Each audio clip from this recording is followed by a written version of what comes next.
Hassan Diop, bienvenue dans 64 minutes. Vous êtes journaliste à Radio France Internationale. On va décrypter avec vous les enjeux de ce dimanche électoral.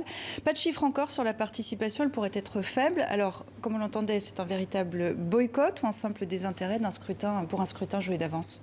En effet, oui, au Tchad, le scrutin est boudé un peu partout sur le territoire, y compris à N'Djamena, dans la capitale. Bon, il y a peut-être la pandémie de Covid-19, mais il y a surtout le fait qu'Idriss Déby est au pouvoir depuis plus de 30 ans.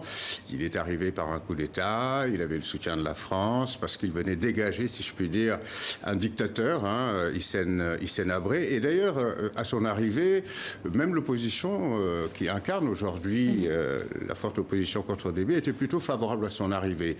Mais les choses ont très vite dérapé. Il s'est montré un dirigeant de fer. Et là, on voit qu'aujourd'hui, l'opposition est divisée. Idriss Déby est seul en scène pour sa réélection. Le régime est fissuré par des divisions internes. Est-ce que ce 6e mandat pourrait être le mandat de trop ? Non, je crois que pour Idriss Déby, il a 68 ans, donc pas forcément le mandat de trop. Ou en tous les cas, s'il devait partir, je pense que le pouvoir resterait entre les mains du clan. Un clan qu'on dit divisé, donc la question de sa succession va se poser absolument, quand même. Le clan Zaghawa, dont on dit divisé. Enfin bon, pourquoi? Parce qu'il y a eu une attaque le 21 février contre justement l'une des figures de ce clan Zaghawa. Les forces de sécurité ont pris d'assaut sa maison et tué à la fois sa mère et son jeune fils de 11 ans. Et ce Yaya Dillo, la raison de cet assaut, qui a d'ailleurs conduit les opposants comme Saleh Kebzabo a jeté l'éponge pour cette élection, eh bien la raison c'est que ce monsieur Yaya Dillo était simplement en bisbille avec Madame Déby, qui est en même temps la secrétaire particulière du président. Voilà, donc on voit qu'il y a toute une trame là derrière.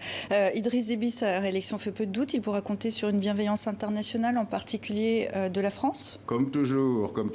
Écoutez, Idriss Déby a été mis au pouvoir sous François Mitterrand. Ensuite, 3 présidents lui ont sauvé la mise. En 2006, c'était Jacques Chirac. En 2008, c'était Nicolas Sarkozy contre des attaques rebelles qui fusaient sur N'Djamena, la capitale. En 2008, d'ailleurs, l'une des grandes figures de l'opposition de l'époque, Ibn Mohamed Saleh, a disparu. On n'a jamais retrouvé sa trace.